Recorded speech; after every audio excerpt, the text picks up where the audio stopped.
Hello everyone, আসসালামু আলাইকুম। Welcome back to my channel from cooking studio by Farzana.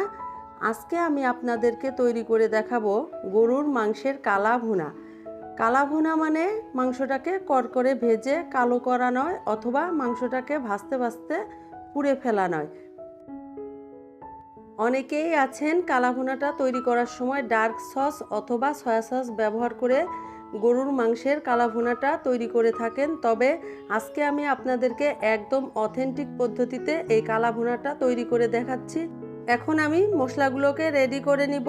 তো শুরুতেই আমি নিয়ে নিচ্ছি 4-5টি সাদা এলাচ, এরপর আমি নিচ্ছি 2টি বড় কালো এলাচ, এরপর নিয়ে নিচ্ছি 7 থেকে 8টি লবঙ্গ, এরপর নিয়ে নিচ্ছি একটি জয়ত্রীর পাপড়ি, একটি জয়ফলকে ভেঙে আমি সেখান থেকে অর্ধেকটা পরিমাণ নিয়ে নিয়েছি, এটাকে আমি গুঁড়ো করে ব্যবহার করব। এরপর আমি 2 ইঞ্চি পরিমাণ 3 টুকরা দারচিনি নিয়ে নিয়েছি। এখন নিয়ে নিচ্ছি 10-12টি গোলমরিচ আর একটি স্টার অ্যানিস, আর সবশেষে নিচ্ছি 10-12টি কাবাব চিনি। এখানে যে মশলাগুলোকে দেখতে পাচ্ছেন এর সবটাই গোটা আমি মাংসে ব্যবহার করব। শুধুমাত্র জয়ফল আর জয়ত্রীটাকে গুঁড়ো করে ব্যবহার করব। এই দুটোকে আমি একটি সাইডে আলাদা করে রেখে দিচ্ছি। এখন আমি আপনাদেরকে একটি মশলার সঙ্গে পরিচয় করিয়ে দিচ্ছি। চট্টগ্রামের ঐতিহ্যবাহী কালা ভুনাতে এই মশলাটা অবশ্যই ব্যবহার করা হয়। এই মশলাটা স্কিপ করলে চলবে না। এটা হচ্ছে রাঁধুনি মশলা, আপনারা বাজারে লুজ অথবা প্যাকেটে কিনতে পাবেন। এটাকে আমি গুঁড়ো করে ব্যবহার করব, আর বাকি সব মশলা আমি একটি সাইডে রেখে দিচ্ছি। এখানে আমি 1.5 কেজির মতো গরুর মাংস নিয়ে নিয়েছি। এবার আমি এতে দিয়ে দিচ্ছি 1.5 টেবিল চামচ পরিমাণ আদা বাটা, দেন দিয়ে দিচ্ছি 1.5 টেবিল চামচ পরিমাণ রসুন বাটা, আর এখন দিয়ে দিচ্ছি 2 টেবিল চামচ পরিমাণ লাল মরিচের গুঁড়া। কালা ভুনাটা সাধারণত ঝাল খেতেই ভালো লাগে। এখন দিয়ে দিচ্ছি 1.5 টেবিল চামচ পরিমাণ ধনিয়ার গুঁড়া, এরপর আমি দিয়ে দিচ্ছি 1.5 টেবিল চামচ পরিমাণ হলুদের গুঁড়া, আর সবশেষে দিচ্ছি 1 টেবিল চামচ পরিমাণ জিরের গুঁড়ো। এবার আমি যে রাঁধুনি মশলাটা গুঁড়ো করেছি সেখান থেকে 1 চা চামচ পরিমাণ মশলা দিয়ে দিচ্ছি। এখন দিয়ে দিচ্ছি 1 কাপ পেঁয়াজ কুচি। এখন আমি এতে দিয়ে দিব 1/2 কাপ টক দই। এই টক দইটা আমি ঘরেই তৈরি করে নিয়েছি। দিয়ে দিচ্ছি 1 কাপ পেঁয়াজ বেরেস্তা। এরপর আমি যে পেঁয়াজ বেরেস্তাটা করেছি সেখান থেকে 1 কাপ পরিমাণ তেল এতে অ্যাড করে দিচ্ছি। দিয়ে দিচ্ছি স্বাদ মতো লবণ, আর দিয়ে দিচ্ছি গোটা মশলা। এখানে আমি জয়ফল আর জয়ত্রীটাকে আলাদা করে সরিয়ে রেখে দিচ্ছি। এটাকে আমি রান্নার একটি পর্যায়ে ব্যবহার করব, আর বাকি সব মশলা আমি গোটাই দিয়ে দিচ্ছি। সবগুলো মশলা এখানে অ্যাড করে মাংসটাকে খুব ভালোভাবে আমি ম্যারিনেট করে নিব। তবে কালা ভুনাটা তৈরি করার সময় মাংসটাকে ম্যারিনেট করে এটাকে খুব একটা বেশি সময় রাখার দরকার নেই, সরাসরি এটাকে চুলায় বসিয়ে দিলেই চলবে। আর এই কালা ভুনাটা তৈরি করার সময় মাংসটাকে অবশ্যই এখানে হাত দিয়ে মেখে নিতে হবে। এতে করে মশলা মাংসের ভেতরে রোয়ায় রোয়ায় পৌঁছে যাবে, আর হাত দিয়ে যত আপনি ভালোভাবে এটাকে মেরিনেট করতে পারবেন, অন্য কিছুর মাধ্যমে সেটাকে মেরিনেট করা সম্ভব নয়। তো সব কিছু আমি খুব ভালোভাবে মাংসের সঙ্গে মেখে নিয়েছি। মাংসটা খুব ভালোভাবে মাখানো হয়ে গিয়েছে, আর এবার আমি এটাকে চুলায় বসিয়ে দিয়েছি। এখন আমি একটি ঢাকনা দিয়ে দিচ্ছি। ঢাকনা দেবার 7 থেকে 8 মিনিট পর ঢাকনাটা আমি এবার তুলে নিচ্ছি। তো দেখতে পাচ্ছেন মাংস থেকে অলরেডি বেশ কিছুটা পরিমাণ পানি ছেড়ে দিয়েছে। এখানে কিন্তু আমি কোনো প্রকার পানি ব্যবহার করিনি। মাংস থেকে যে পানিটা বের হয়েছে তা দিয়েই মাংসটাকে খুব ভালোভাবে ঢাকনা দিয়ে কষিয়ে নিতে হবে, আর এ পর্যায়ে চুলার আঁচ মিডিয়াম টু লো পর্যায়ে রাখতে হবে। তো ঢাকনাটা আমি তুলে এখন আমি এ পর্যায়ে দিয়ে দিচ্ছি জয়ফল জয়ত্রীর গুঁড়া, দিয়ে আবারও এটাকে খুব ভালোভাবে নেড়ে চেড়ে মিশিয়ে নিচ্ছি। আর এই রান্নাটা একদম হাই হিটে রান্না করা যাবে না, এখানে মিডিয়াম টু লো অবস্থায় রেখে মাংসটাকে কষিয়ে কষিয়ে এই ভুনাটা করতে হবে। অনেকেই মনে করেন কালা ভুনা মানে মাংসটাকে ভেজে একদম কালো করকরে করে ফেলা। তো মাংসটাকে নেড়ে চেড়ে আবারও আমি এতে ঢাকনা দিয়ে দিচ্ছি। এই প্রসেসটি আপনাদেরকে বেশ কয়েকবার চালু রাখতে হবে এবং এভাবে করেই মাংসটা মিডিয়াম আঁচে এই অল্প পানিতেই এটাকে কষিয়ে কষিয়ে সেদ্ধ করে নিতে হবে। মাংসটা সেদ্ধ হতে যতটুকু পানির প্রয়োজন তার বেশি এখানে ব্যবহার করা যাবে না।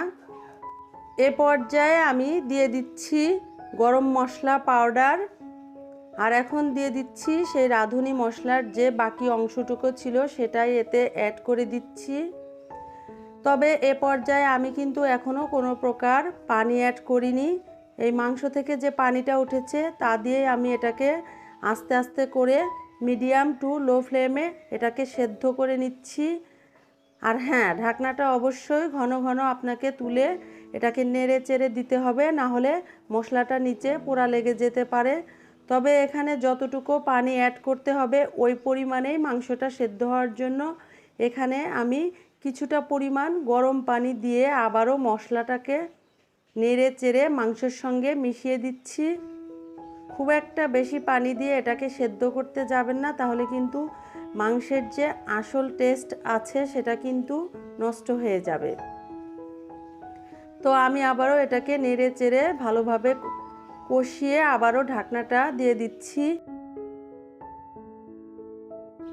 মাংসতে বারবার একটু একটু করে পানি দিয়ে কষিয়ে আবারও ঢাকনা দিয়ে এই প্রসেসটি আপনাদেরকে বেশ কয়েকবার চালু রাখতে হবে। আমি মোট 5 থেকে 6 বার এই কাজটি করে মাংসটি সেদ্ধ করে নিয়েছি।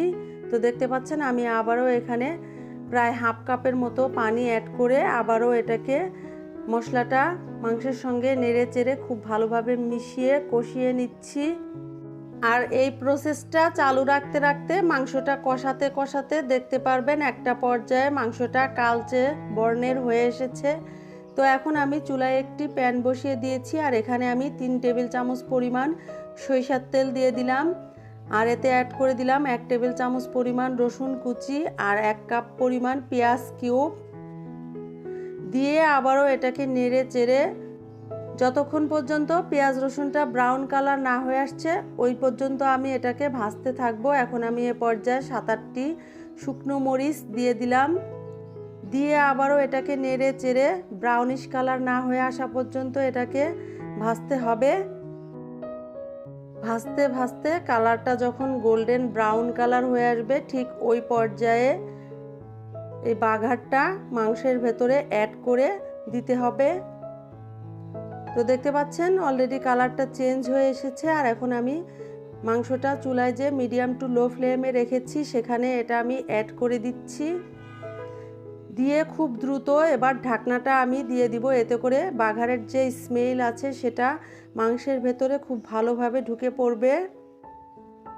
2 থেকে 3 মিনিট পর আমি ঢাকনাটা আবারও তুলে নিব, নিয়ে আবার এটাকে খুব ভালোভাবে বাঘারের সঙ্গে খুব ভালো করে মিশিয়ে নিব। এ পর্যায়ে চুলার আঁচ মিডিয়াম টু লো পর্যায়ে থাকবে। তো এবার আমি এটাকে খুব ভালোভাবে বাঘারের সঙ্গে কষিয়ে নিচ্ছি। বাঘারটা মাংসের ভেতরে অ্যাড করার পরও 10 মিনিটের মতো এটাকে আবারও মিডিয়াম টু লো ফ্লেমে রেখে নেড়ে চেড়ে ঢাকনা দিয়ে এটাকে আস্তে আস্তে রান্না করে নিতে হবে। তো এখন আমি ঢাকনাটা তুলে নিচ্ছি, তুলে আবারও এটাকে নেড়ে চেড়ে দিতে হবে, না হলে নিচে থেকে পোড়া লেগে যেতে পারে। আর এই প্রসেসটা চালু রাখতে হবে প্রায় 8 থেকে 10 মিনিটের মতো। নাড়াচাড়া করতে করতে দেখতে পারবেন একটা পর্যায়ে মাংসটা অলরেডি কালচে হয়ে এসেছে। তো দেখতে পাচ্ছেন মাংসটা কিন্তু একদম কালচে বর্ণের হয়ে এসেছে। এই মাংসটা কিন্তু আপনারা রুটি, পরোটা, নান অথবা পোলাও, ভুনা খিচুড়ি যে কোনো আইটেমের সঙ্গে এটাকে সার্ভ করতে পারবেন। আমি আশা করব আজকের রেসিপিটা আপনাদের সবার কাছে ভালো লেগেছে, আর ভালো লাগলে অবশ্যই আমার চ্যানেলটি সাবস্ক্রাইব করে আপনারা আমার সঙ্গেই থাকুন। সবাই খুব ভালো থাকবেন। পরবর্তী রেসিপি দেখার আমন্ত্রণ জানাচ্ছি। আজকের মতো বিদায় নিচ্ছি। আল্লাহ হাফেজ।